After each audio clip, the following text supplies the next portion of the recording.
Welcome back to the Big Lad Podcast. In this episode, I speak to Beth. We talk all about how to create a healthy balance around lifestyle and fitness, and also how to create a healthy relationship with food.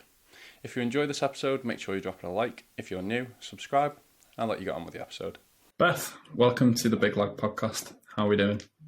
Hello, I'm doing well, thank you, and thank you for having me. No problem. It's been a while, I think, that we've been following each other on Instagram, isn't it? Yeah, actually, I was actually reflecting on that, and you are one of the very few men that I actually follow. I mostly follow women, so feel special. I know, privileged. Why is that you don't follow too many men? Is it just what you're sort of interested in following? Or is there a sort of reason behind that? I don't think there's a specific reason. I think it's just, firstly, I don't follow that many people. I think in comparison to most people who spend their time on Instagram, because I think, you know, for me, there's no point in following thousands of people. I don't spend too much time on Instagram, so I'm not going to see everyone's content. So I'd rather be very specific and intentional with the people that I follow. But I just very much enjoyed seeing your content. I feel like I probably saw it through some sort of My Protein connection or something like that. Probably. Anyway, because I feel like the other guys that I follow, I think are also with My Protein or have worked with My Protein. But for me now, it's like purely just enjoyment of content. But I feel like probably when I first started Instagram, it was more, let's follow girls that I want to look like. So you wouldn't have fallen in that category. Not quite. But yeah, I've had a bit of a clear out of what I've been following recently, just so more that I can see the people that I actually want to see, if you know what I mean, like the content that I want to be seeing, instead of just anyone and everyone because maybe they followed me a couple of months ago or years ago. I've started having a bit of a clear out just to reduce that number of following. Yeah, 100%. It's always so important to filter your feed. Always. Definitely. Yeah, there's an option on it now as well to have, I can't remember what it's called. It's not the close friends because that's like your stories that certain people can see, but there's a like special following button, I think, which creates like a second feed. And then you can basically just go through all of those people. So like you can have like a more concentrated feed. Yeah, I think, is it called the favourites? I think So. It's something like that, yeah, like favourite special people or something like that, yeah. Yeah, my Instagram I found that actually pretty useful.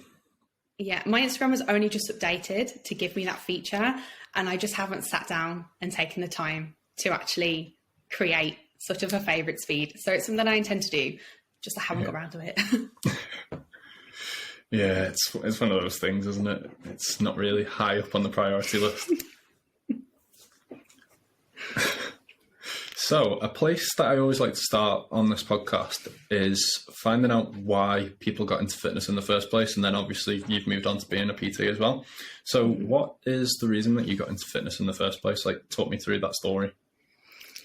It's a very long story. Taking it back to like We've got time. Taking it back to like the very beginning, because there's been like so many different facets of my sort of fitness journey. But like taking it right back to high school, I literally could not stand exercise at all. Couldn't stand sports. I dreaded sports day and would do anything to try and get out of it. Like the second the heavens opened and it started raining and they cancelled, like the weight was just lifted off my shoulders. Could not stand any form of movement at all. However, throughout high school, I was literally always dieting, always trying some sort of like ridiculous, very stupid diet. From a very young age, I was always sort of focused on weight loss and just like aware of like the unworthiness of my body, or sort of how unworthy I felt in my body from like a really, really young age. So whenever I did attempt exercise, it was always sort of used as a punishment, and like a way to punish my body, lose weight, never for enjoyment or pleasure or to feel good or to be part of something or to feel fit, like never any of that. And sort of throughout high school, I was experiencing like what I'd probably describe as like binge episodes, and always like eating secretly or like hiding food. And I'd be like obsessed with things like the Wii Fit. Like I got on it and it was like, you're obese. So I was like, okay. Right. I absolutely wasn't. But looking back on pictures, I was small, not as small as most of my friends, but in no way overweight or obese. So sod off, we fit. But I'd be following like Mr. Motivator DVDs and like taking my mum's Davina McCall workout DVDs and like proper old school. Yeah. Like holding tins of baked beans above my head to like use as weights. Yeah, it was. That's like lockdown measures, that. Before lockdown happened. Yeah. And I was literally doing that at like 14, 15. So that was like my experience of fitness. Very bad, very negative. And that was like all before the age of like 16. So I get to sort of the age of 18. And obviously at that age, I've got a car, I can sort of do what I want, I can go on holiday. So me and my boyfriend went on our first holiday abroad. Now, obviously, with my previous issues with my body, I wasn't feeling great in a bikini anyway. Whenever I try and take bikini pictures, I was like contorting my body. It's like really weird, horrendous poses and things like that. But he was like, I want to play tennis. And I was like, sod off. That's the last thing I'm going to do right now whilst on holiday is play tennis. So he made like a really innocent comment to me. He was like, I just really wish that you were sportier. So he meant that so innocently, and he still apologises for saying that to me. But all he wanted was someone to play tennis with. I sort of internalised that as, oh my God, I'm not fit enough. I need to get fit. I was already feeling like super horrible in my body anyway. So that was sort of the catalyst of, I can do what I want now. Let's join the gym. So that was sort of my introduction into the gym world. I started following people like Nikki Blacketer and Whitney Simmons, like women that I still absolutely adore to this day. But like, if you were a Gymshark athlete, I was interested in what you were doing and I wanted to be like you, look like you. It was very much that sort of time and that sort of era. I think everyone's been through the stage of wanting to be part of Gymshark. Yes, 100%. And I think I contribute those women to me not getting caught in like the cardio bunny stage for too long. Yes, I did hammer the treadmill, but it didn't last too long before I sort of moved onto weights and started wanting to grow certain parts of my body, while still wanting to like shrink my legs and shrink my stomach and like all the unrealistic goals that I sort of had for myself. But yeah, so I sort of went into the gym scene, got really passionate about weightlifting, but then I was still carrying my negative body image, my horrendous relationship with food, and that sort of combined together into a lot of undereating and over-exercising, and then horrendous sort of binge episodes. Even more so now that I had access to my own food, I could go to the shops and buy whatever I wanted. And then sort of followed by a lot of guilt and restriction, and then just like sort of being trapped in that cycle for a couple of years, sort of before I then went on to sort of find the path of food freedom and healing and balance and stuff like that. So like, that's my story condensed. Yeah, you did warn me before that this might end up as a 2-hour podcast. So we'll see how we go. But so you had a bit of a different entrance into fitness than I've had previously on the podcast. So you started off with the Wii Fit, which is, I've not heard anyone say that's how they started the journey into fitness, but I guess it's a fun way to do it. Yes, fun in some aspects, but it was also grueling in other aspects, because one of the Wii Fit games was literally like stepping onto the board and then stepping off the board. And I genuinely thought if I put in an hour's hard work of doing this step-in thing, it was going to like fix all my issues. I was going to be the tiniest girl at school. I was going to be super, like it was going to fix everything for me. Yeah. And then you obviously had that holiday as well where your boyfriend made an innocent comment that sort of pushed you into getting into the gym. So, like you say, you used sort of Whitney Simmons and Nikki Blackketter to sort of get into that. Did you have any other help? So maybe not so much on social media, maybe from family members, friends, or maybe a PT. Did you get any help, or did you sort of do it all yourself? No, I literally did it all myself in terms of sort of coming into the fitness world. I did have some help, with a coach sort of getting out and finding a little bit of food freedom and balance. But I was very isolated in finding my love for fitness, hence why I created my fitness page. I was like posting fitness content to my personal page, and like quite a few people just didn't like it or didn't enjoy it, which is fair enough. But I felt very isolated. I didn't have any friends that were into fitness at that point. So I was like, right, I'm going to create my account. I believe I'd started it maybe in conjunction with like the Gymshark 6'6" challenge that they used to do. And I was like, right, I'm going to bite the bullet, start posting on this fitness page, hold myself accountable, find lots of friends, which I absolutely have done in the process. But yeah, like that start, I sort of did it all by myself. Don't get me wrong, I definitely wasted quite a lot of money on sort of like crappy generic online programs and things like that at the beginning. Right. And then I just sort of focused more on building the booty. That was like my only focus, like a lot of people at the beginning. So yeah, I was sort of taking inspiration from other people's. What, sorry? Yeah, I was going to say, when did you actually start your fitness account then? So when are we talking sort of timeline-wise? Oh, I can't even remember. Like years ago. I'm like 26 now, almost 27. That's scary. And I feel like congratulations. I feel like I was maybe like 19 or 20 when I actually... Oh, wow. So you've been doing it for... Yeah. A long time. Yeah, absolutely. So it's, horrendous to look back on.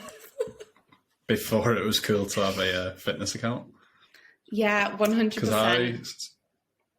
I started one in college and it didn't go very well, so it got shut down pretty quickly. And then I restarted mine about 5 years ago with a new account, which is what I've been using since. And then then I got quite a lot of stick for starting it. And then obviously now pretty much everyone's got a second account for fitness. And it's the norm. Yeah, I imagine there may have been people sort of saying things behind my back possibly, but thankfully it just never made its way to me. Yeah, a lot of mine got to me. That's a shame. Yeah, not great, but hey ho, we're here now. Yeah. So you were saying you invested quite a lot of money into sort of generic plans, and you said they were useless, but do you not think they may have helped you as sort of like a baseline, sort of where to start lifting weights and how to maybe structure a program instead of just going in there blindly and doing a bit of everything like a lot of people start off with? Maybe a couple towards the end, but the plans that I was sort of picking up at the beginning were more like holistic health type plans. So it was always accompanied by like a really unrealistic meal plan that had a ton of food on that I would honestly never touch if you paid me. And it was more sort of like home workouts and sort of maybe like touching on Pilates and things like that, like stuff to do from home. So at the beginning, I definitely wasted a lot of money. And then moving on further, I probably started investing it a little bit more wisely. in terms of, I think it was like Grace Fit, maybe, that I bought a plan from, and I found that useful and sort of a bit more effective for me. But yeah.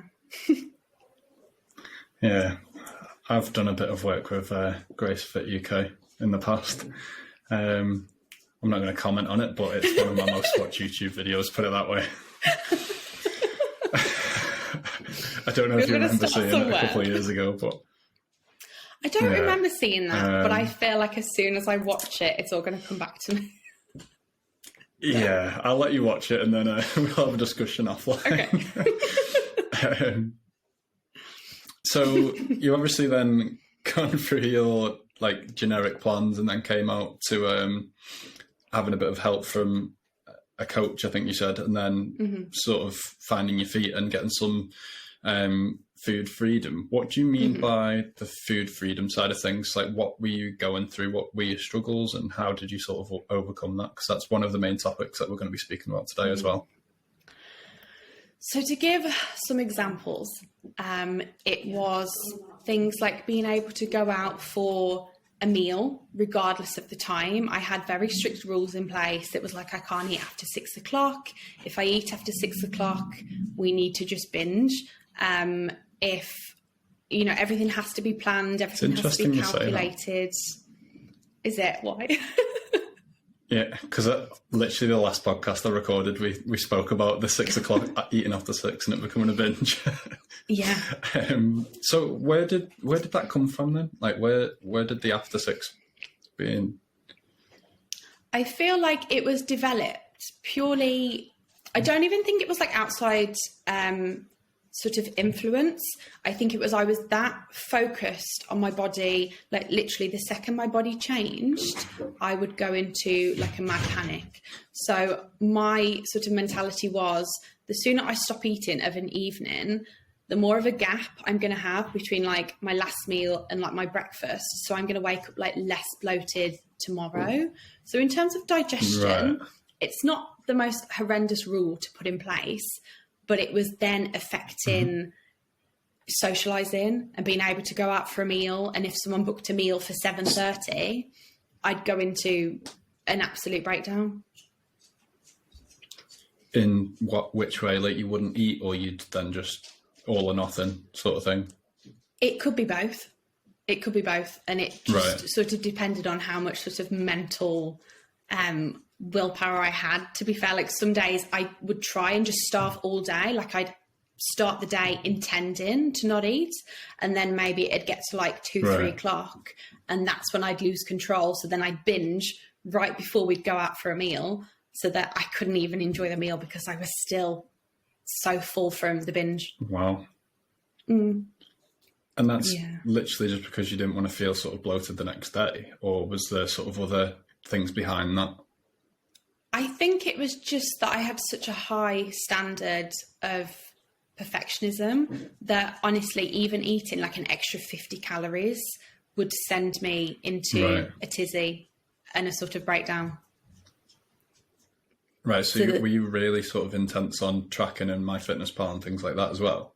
Yeah, absolutely. So I was sort of like, you know what, if I've even gone over by a little bit, and it doesn't make sense when you actually say it out loud. It doesn't make any rational sense.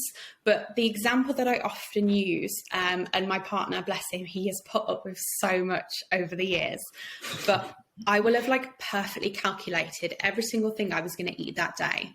So I'd be sitting down to eat my dinner, and everything would have been perfectly weighed out, perfectly portioned. Even if I was having a glass of wine, I would weigh it out and everything. So I'd sat down to eat this meal, and he's a pain in the ass for coming around and like stealing my food. So he came round and stole like a mouthful of my dinner. And the fact that he'd affected like my perfect meal, I was literally like, oh my God, like honestly, the thinking was, oh my God, what is the point? I'm just going to go and eat everything now. Okay. So it then went extreme the other way. Yeah. To be fair, if anyone had touched my food, regardless of it being weighed out or not, I would not be a happy person. Yeah, But I it don't. does happen I'm every not now a and sharer. again. Like yeah, neither am I. Like, say if I've like weighed out a meal and like my dad will come over and try and nick something, I'm like, whoa, no, no. There's spare over there. If you want some, go get some. Yeah, get Or your own. it'll be one of those times where like you ask someone that, oh, do you want me to put anything in for you? Like when I'm putting something in the oven, they go, oh no, and then you've got your meal there, and they come over and take some anyway. I'm like, Yeah, I literally asked you. no, it is frustrating. But yeah, very frustrating. So were there any other things that you struggled with then, as well as that, or was that the main sort of driver? I mean, sort of touching back on like holidays as well, like when we used to go on holiday, like we'd try and go on like at least one all-inclusive holiday each year. And I'd sort of spend the whole holiday eating and just being like in such You've paid for it. physical, well, yeah, but I was literally in like such physical pain by the time we'd come around to the evening. Okay. Like, I mean, you know what bloat feels like, but imagine that sort of times 4. And I remember getting like this severe pain in like my shoulder. And when I Googled it, it was literally like you've eaten too much food and your stomach's... No, it was more just your stomach's expanding, sort of upwards. Everything's moving. I thought you were going to... I thought you were going to go like extreme, you know, where people like Google symptoms of stuff and then it's like the worst thing possible. No, to be fair, thank God. But it absolutely could have, like if I'd have continued this behaviour, it was extreme in itself. So God knows what it was doing to my body whilst I was doing this, like on top of the stress and all the guilt and like the negative emotions I was feeling alongside it. But yeah, for like years, it just sort of dampened my quality of life and also sort of damaged my relationship with the gym. Because I was like, I love lifting, but detaching lifting from compensatory exercise. I'm like, am I in the gym because I love it? Or am I here because I'm just trying to burn off food? So I really had to sort of So you're using it as like a yeah, you're using it as like a tool to justify the amount that you were eating, essentially. Yeah. 100%. And like sometimes I go to the gym like twice a day. Just wow. Yeah, because I felt that horrendous about what I'd done. Yeah. Like the day before. Right. So yeah, not very good. So what was the sort of trigger then that changed that? It was during lockdown. Obviously a lot changed in lockdown. And I had to sort of lose. Well, we lost the gym, didn't we? Like, and yeah, that was just crazy in itself. And that was like an adaptation that everyone had to make that everyone was struggling with. Because obviously, you know, physical benefits aside, exercise is just amazing for mental health. And I think for me, sometimes mental health is a little bit dependent on exercise. I hate to admit it, but without it, it's just really difficult. And I know a lot of people struggled. So I sort of had to adapt to home workouts. So I'm like, oh my God, I can't, like, I've only got so much time in the day, and trying to work out from home, you know, we were only allowed to go outside like once a day. And for the first lockdown, I was very like an hour, wasn't it? Yeah, abiding by that. So normally I'd go for like a couple of walks. Not being able to do that, like I was sort of, my ability to over exercise was being limited. So that was like the first sort of thing I had to be like, oh my God, I can't over exercise and compensate for what I'm eating. And then it just got to a stage where I'd been more open with my partner about what was happening and sort of my eating behaviours, because for a long time, everyone just thought I loved food. Everyone just thought I was a gannet. There was a lot of secret eating going on. So it was like a little bit of a surprise to him that there was a bit more of an issue. He's never struggled with his relationship with food ever. So to hear the word binge eating, he was like, I have no idea what you're on about. The only binging he did was like watching, 10 episodes of a program in a row. But the conversation online sort of opened up a little bit. There was like a couple of people that came out regarding the relationship with food, and sort of binge eating episodes. And I was like, oh my God, that's exactly what I'm doing. Because sometimes I wasn't like going to the shops and buying those. I mean, I absolutely was going to the shops and buying a crap ton of food. And like the shops was only like an 8-minute drive away from my house. And I was binging on the foods whilst I was driving home. Like I couldn't even wait till I got home. I was sitting on the car park trying to eat all the food before I got home to my partner. Right. So it was just like super extreme, and just got even more extreme in lockdown. But because I couldn't, you know, overcompensate with exercise, I was like, oh my God, I've actually got to deal with this now. I've actually got to sort myself out. And sort of having a name to put to it just made me feel a lot more normal. And sort of opening up, like I used to eat like icing sugar, just like straight out the box, which is a pretty unusual behavior to have. And it's like something I was just so embarrassed about for like such a long time, until I posted about it just in like a jokey way. I had so many messages of people being like, oh my God, I also saying just that used they to do eat, the same. Yeah, just used to eat icing sugar, or like, you know, like the horrible baking chocolate, not even like normal chocolate, like baking chocolate. Oh no. Yeah. Oh. Yeah. But that's what makes you realise, oh my God, it must be extreme. Like you must have been desperate or completely out of your mind to want to consume that. And it was It's like the worst chocolate as well. 100%. But it was like, you know, Weetabix, and I would try and stick like an inch of sugar on the top of them just to sort of get my fix, if you know what I mean. But basically, yeah, it's so just you had like a sweet tooth. 100%. But I sort of grew up in a household that was like mainly an ingredients household as opposed to like chocolate. So we only had like bits of things. Right. So there was. Yeah. When I was binging, I was having to like You've carried that on. Yeah, absolutely. You had to like create weird concoctions instead of just grabbing a chocolate bar. So yeah, it all just came to a head, and I basically just burst into tears one night. I'd been eating that much throughout the day, and I just said to my partner, I can't do this anymore. So he was like so helpful, so reassuring, so everything. He was like, whatever you need, whatever you want, I'm here for you. So I did my own research. At that point, had he clocked on to the secret eating? Had he clocked on to that, or was he still sort of oblivious at that point? I think he was still oblivious, bless him. Like, he just doesn't pay attention. But there were like certain instances where he's like, where's my chocolate bar gone? Or, oh, have you eaten all this food? Like, he'd open the bin and I hadn't like hidden it well enough, and he'd be like, oh, have you eaten all the Kinder chocolate already? So there was signs there, but I really don't think he put them together. He just thought, she's a girl that loves to eat. So,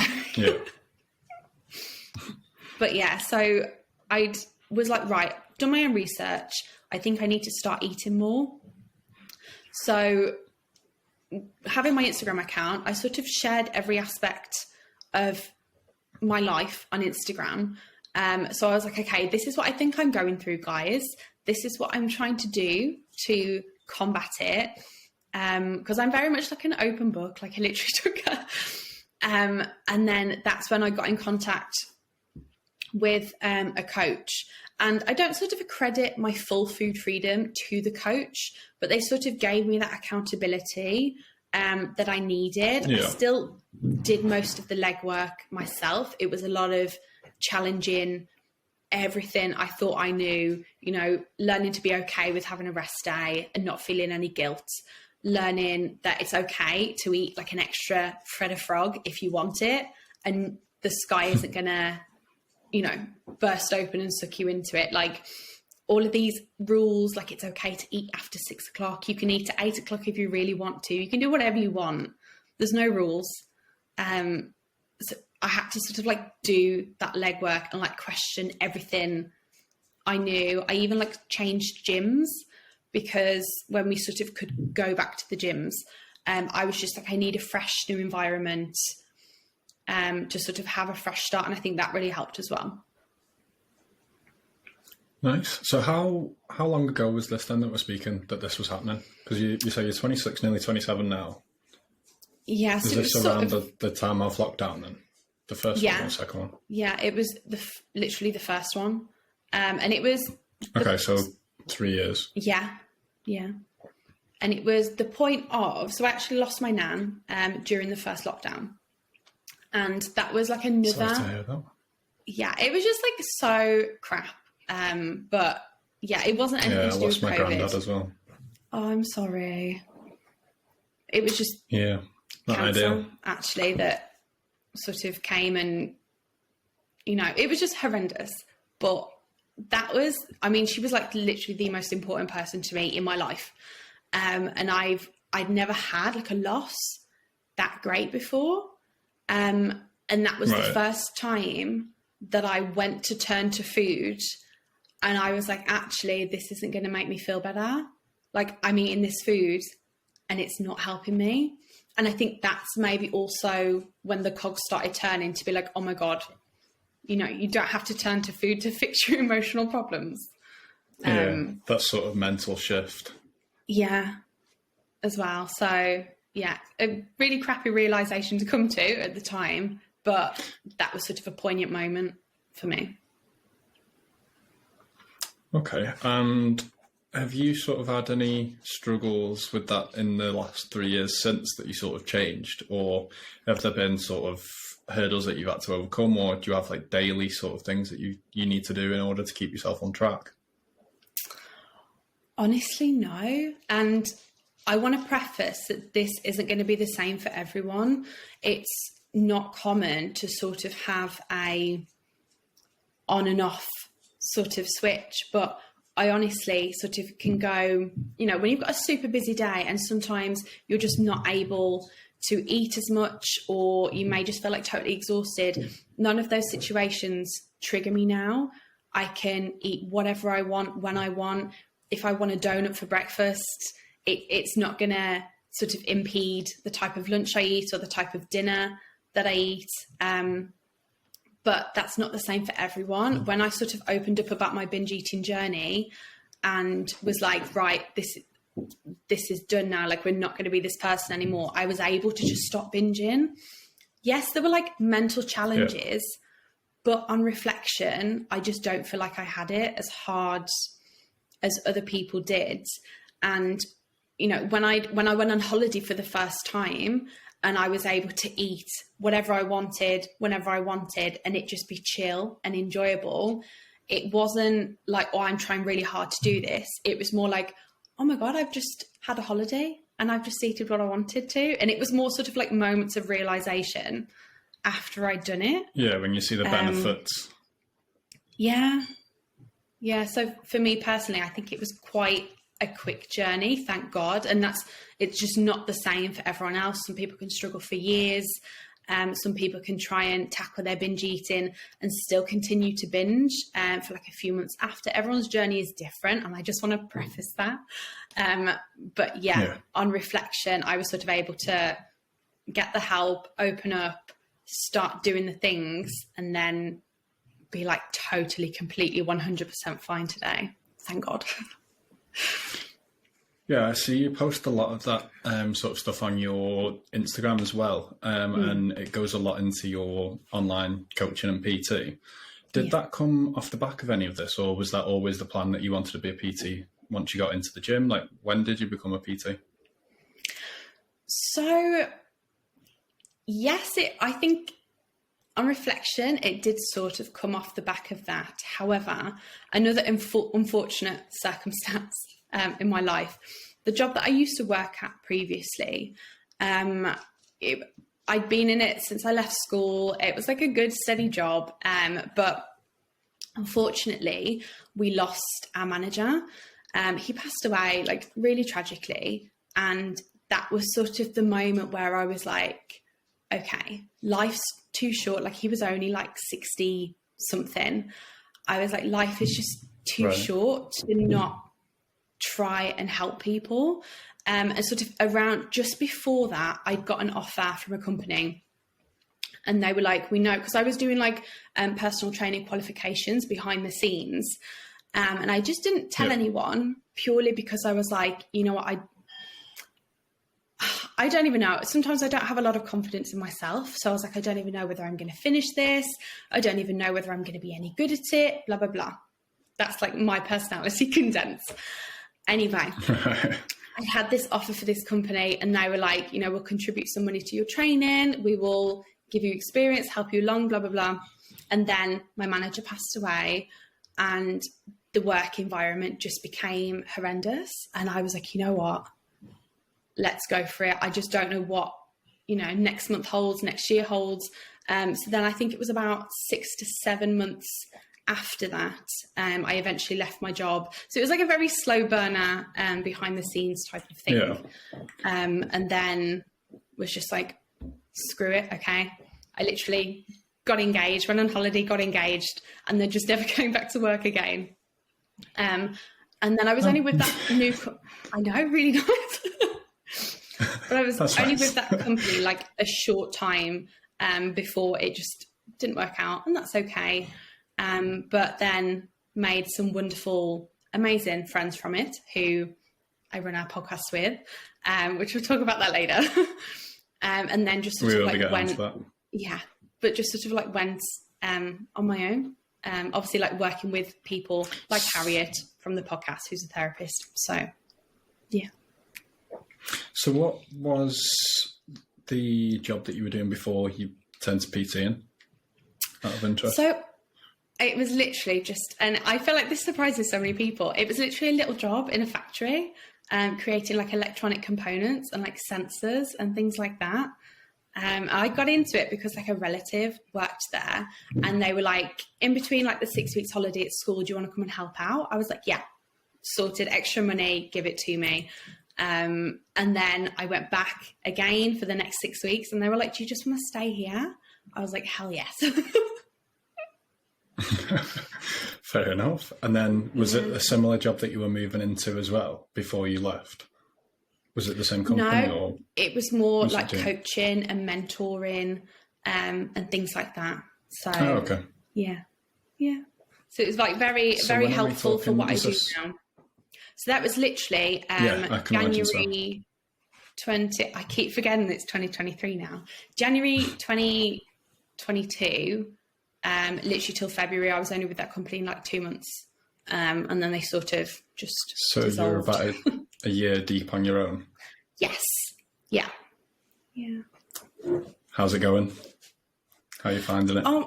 I'm enjoying it. It's not like my sole job. I do bits of like administration and like a receptionist things on the side because I love coaching, but I definitely feel like I needed something else to like get me out of the house and to just have like another. So do you do that sort of like Monday to Friday, 9 to 5 sort of thing, and then you're coaching outside of that? So I actually work sort of Thursday to Saturdays, but the days can sometimes like differ, but I haven't really like shared much on Instagram purely because I don't know. I think it was more, I think I went into coaching thinking this is gonna like make me the happiest person ever.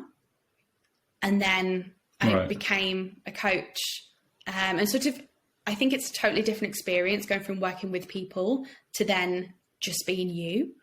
And I think it's more the social media side of things for me. I love coaching, but I feel the social media side of things draining and maybe sort of not aligning with who I am as a person, because believe it or not, like I don't know what perception people get from my Instagram, but I'm very much like a quiet person who like just enjoys peace, doesn't really like filming what I do, which doesn't make sense considering what, like when you look at my Instagram, filming everything. The 100,000 followers on Instagram. Yeah. But that was mainly built purely for enjoyment and just sort of accountability for myself. And I've definitely I know I spoke about this on my story like a couple of maybe like last week or so, but definitely just trying to turn my page back into enjoyment and make like a separate coaching page where I can So I'm just sort of like trying to create a lifestyle where I can help people and just, you know, get the most enjoyment from that and like do my bit, but also keep my sanity and quality of life and stuff. I did see a video the other day actually that quite a lot of people stop enjoying things once they get paid for doing it. So obviously you started off that account for the enjoyment, the accountability, meet new people. And then obviously since it's become you sort of income, you've stopped enjoying posting it as much and you don't really like filming yourself anyway. So that kind of makes sense from that point of view. And I imagine with your experience of what you went through with the eating, and like the secret eating and everything, I imagine that's helped you quite a lot, sort of being able to deal with that with any of your clients that you've had that may have had similar issues, because you've obviously had that experience like firsthand. Yeah, 100%. I think it just removes the shame. Like if I can tell you 20 embarrassing things that I've done, it's probably going to make you feel more comfortable about telling me your embarrassing things as well. And it's, you know, like when I get like inquiries come through and people apply to be coached by me, it's always like, oh, I've seen you talk about this and it's just made me feel so comfortable about getting help in the first place. Like that's the majority of it. It's just making people feel seen and sane. Because you're hiding this from so many people. Most of the time, people's friends don't know they're doing this. People's family don't know they're doing this. They don't share this anywhere online. So I'm literally their only outlet and sort of source of like you might support. Be one of the only people that know about that. Yeah, 100%. Which, and I mean, it really isn't the case. Like so many people have suffered issues with food. It's just not as many people are maybe as open about it and talk about, you know, hiding food in the bin and eating the icing sugar. Yeah, I think that's one of the things that makes me regret not starting my fitness Instagram earlier, because a lot of people just see me as I am now, and that's pretty much how I've been since I started my Instagram account like 5 years ago. Whereas I started getting into the gym purely because I came off the back of a growth spurt. I'd grown like 8 inches in 6 months. It was ridiculous. And I hadn't put any weight on at the time. So I was like pretty skinny for someone who was at the time like 6'2". So I was doing a lot of workouts at home and things like that. And then I basically saw these photos when I went on holiday and I was like, Mom, I want to join the gym. Like I was begging like my mum and dad to let me join the gym. And then I've basically put on like 60% of my body weight since I've joined the gym, if you compare the two weights now. And I think if I'd have had that sort of period of growth on my Instagram, I think that would be a lot more relatable to people, and it would probably make it a lot easier for me to speak to lads that are potentially going through what I did. Yeah, 100%. Hindsight is beautiful. I can't really change that now. However, as well, we are speaking, when I started the gym, it was 11 and a half years ago. So I don't even think Instagram was really that much of a thing at that point, never mind a fitness account. No, and I mean like Instagram back then was like pictures, which I miss. Yeah, literally. I miss that time. I know. I mean, don't get me wrong, like having the reels and everything is great, but the amount of extra editing that comes with that, like it's so much. And you've got to make it so appealing to watch, and you've got to keep people viewing it. And there's so much that goes into it. You can't just make like a crap video anymore. It's got to be like cinematic almost. Yeah, absolutely. And I just don't have creativity. I don't feel like I do, but when I go back through my account, I imagine it's the same with yours. Like, you notice how much better your content has got since you first started. Like, I've got some horrendous posts that I've put up. Yeah, like 100%, especially like reflecting back to like the start of my journey. Honestly, the crap that I used to post is just horrendous. Yeah. And I'm just like, right, I'm not even like looking back on stories, because obviously you can look back at stories that you used to post. Yeah. I can see all the food that I used to eat, and it's just like unseasoned meat and like dry ass sprouts and like plain mashed potato, and it's just like so miserable and bland. But I guess with you seeing that, you can also see how far you've came. Yeah, 100%. But I do cringe when I see, like when you go onto your stories and you can see like what you posted like 3 years ago, 4 years ago, and I'm just like, oh, why did I even put that up on Instagram for people to see? Yeah, 100%. It's like such a bad story. Yeah, but then I think sometimes, that may have been the story or the post that had connected someone with you. Potentially. And I feel like, and not that Instagram isn't about sort of connecting people now, but I do remember feeling such a stronger sense of connection to people beforehand. Whereas, the last couple of weeks, unfortunately, I've just sort of been like posting and then throwing my phone across the room. Hence why, the past couple of months I've been trying to find more of a balance in my life because, you don't want to spend 7 days a week filming every single thing that you do. No. It's like one of the reasons why I started this podcast, to be honest, because I've met so many people through Instagram, like speaking to them on the app. Originally, before lockdown, my plan was to actually go out and meet people, go for like workouts, film vlogs or whatever, and actually meet some of the people that I've been speaking to for maybe a couple of years on Instagram. Then obviously lockdown ruined that. So I was like, right, I'm starting a podcast instead so I can actually speak to these people face to face for 45 minutes, an hour, whatever, and actually get that stronger connection on like an actual conversation. Yeah, and 100%. Yeah, it's a lot better than just sitting on DMs because like there's people like we were saying before, like we've been following each other for years, never had a conversation once. No. So it is nice to get on and have a chat. Yeah, but in the same breath, like I just feel like I know everything about you. I know that's the mad thing, isn't it? Like I found it so easy to come onto these podcasts and speak to people that I've never actually had a conversation with, but I've spoke to through DMs for maybe like 3, 4, 5 years. It's absolutely. Such a strange little world that we've got going. Yeah, no, absolutely, I know. So that brings me on to your podcast as well. What you said that you do that with 2 other people, and I think you said you do a little bit of work with some of them as well. What actually started your podcast, and what's the aim around it? Like, what's the general message?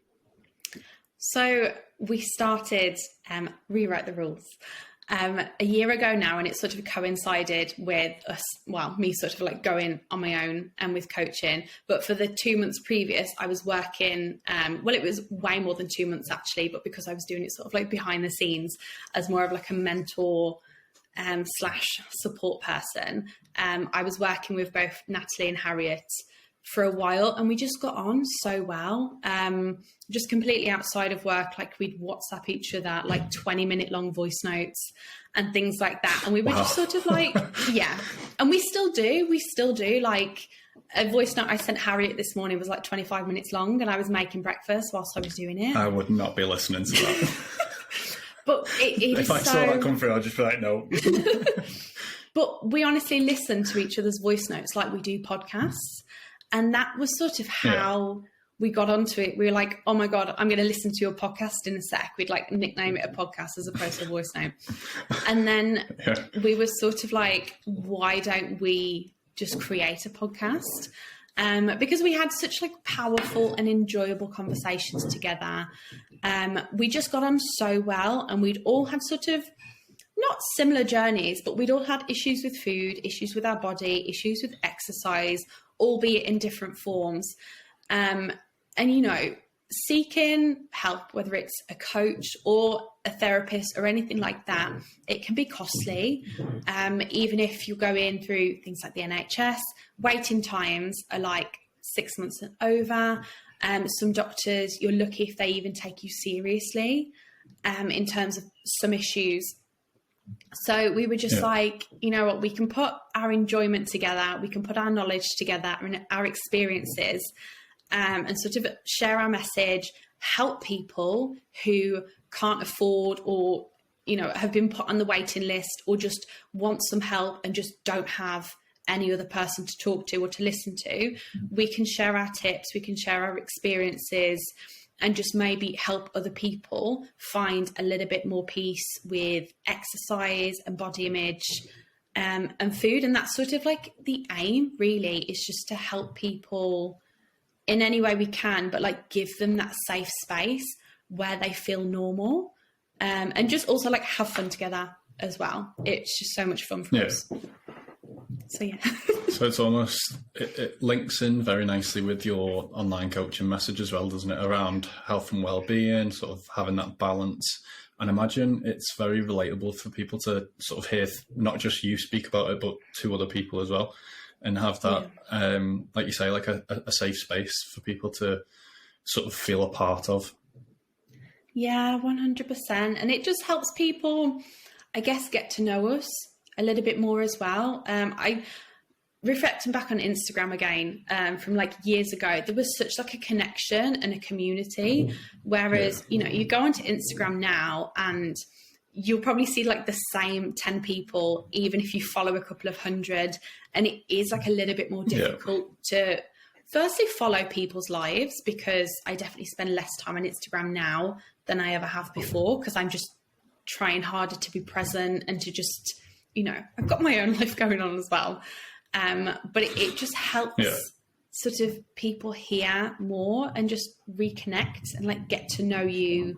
Because like the amount of messages I receive just off the back of the podcast, either people being like, you know, I appreciate you sharing your story, or I've learned so much in X, Y, and Z episode. You've helped me so much. You've actually helped me be okay with eating a piece of toast, or like, you know, very like things we probably look at as simple are really hard for some people. So just like helping people bridge that gap, and introduce healthier habits, we found it like really impactful. So yeah.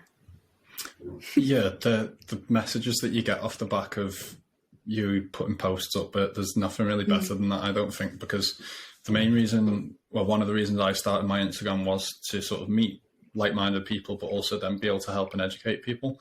And when you get a message, even if it's just of one person, that you know that you've impacted someone positively, it makes it sort of almost worthwhile. And like you say, if there's 3 of you doing that, there's potentially so much impact that you could have in a positive way on people. And especially when you've got that experience of going through these things yourselves, then it makes it a whole lot more relatable to the people listening. Yeah, 100%. I just wish there was like more meetups and like more stuff to do.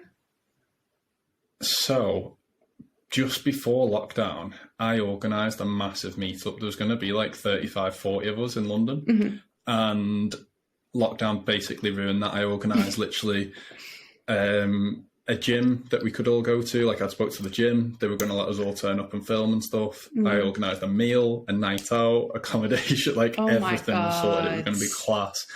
And then COVID came and ruined it. It was literally going to be, I think it was like the end of March we had it planned. And lockdown was the week before. It was so frustrating because it took me so long to organise, get everyone like ready. And I was like, ruined last minute. I need to organise another one. I was just thinking, actually, I might do like a podcast guest meetup. That would be pretty cool. That like everyone that I've had on the podcast. Yeah, that would be amazing. I might have to sort something. Yeah. Stay tuned. To be fair, I used to go to like the fitness events, Body Power and things like that. Yeah, I've been there 3 times. Last time Body Power was on, I was actually at the wedding event instead. My poor partner was just like, it was literally on at the same time. So I was like walking past all the gym bros going to the event, and I was there gonna go look at dresses. The 2019 one? No, this was last year. Oh, that would have been the Arnold, I think. I was at the Arnold. Oh, sorry. Yeah. Probably Body the Power Arnold then. got cancelled. I feel like there was like a lot of controversy. Was there with the Arnold? Yeah, the fella running it basically just disappeared. Yes, oh my God. You've unlocked a memory that I just remember seeing so many gym and like so many people that I followed go to it. So I'd literally just assumed it was Body Power. Yeah. But yeah, I remember going to the one before and I met up with a couple of people and like a couple of people from Riderwear. We all went together. And it was really amazing, but it was just so packed that we couldn't mingle with anyone. We couldn't find anyone. So it was tough. I mean, the first one I went to, I think, was like 2017. Yeah, I went 2017, 2018, 2019. And I'm not going to lie, they actually got a little bit worse each time. 2017 was the best by far. Yeah. But I haven't been to an Arnold yet. However, I might have a look at going. If there's like people that I can meet from Instagram, because like it is nice when you actually do meet up with people. Yeah. Like I say, just having conversations in general instead of DMing and things like that. So I will be having a look, and potentially, like I said, the Big Lad podcast meetup might be coming soon. Yeah, especially, I mean, for me, because I live like just, I don't live in Birmingham. I probably sound like I live in Birmingham, but I live in a place called Staffordshire. So like Birmingham's so easy for me to get to, as opposed to when like brands have organised other trips, especially with it being midweek. I'm like, it's going to be a pain in the bum to get there, and I'm working as well, sorry. Yeah, it's not ideal. No. I feel like everyone wants to pull you towards like London and places like that, but yeah. I think we'll wrap this one up here. I think we've had a very productive conversation, and I think there's a lot for people to take away from what we've spoke about. So, where can everyone find you on social media? Let's add to that 100k that you've got. So my @ is Bethany Leah with 2 underscores. I used to be Bethany Leah Fitness, and then I was just like, right, we're going to encompass lifestyle and everything. So we are Bethany Leah with 2 underscores. Follow the Rewrite the Rules pod as well. It's literally Rewrite the Rules pod on Instagram. If you wanted to check out the podcast, and yeah, that is me. I'll get all your links in the description below so people can find you. Thank you very much for coming on. Thank you for having me. I really enjoyed this. I think this is going to be such a helpful episode. I think so too. If you are watching on YouTube, make sure you drop it a like. And if you're new, subscribe. And I will see you in the next one.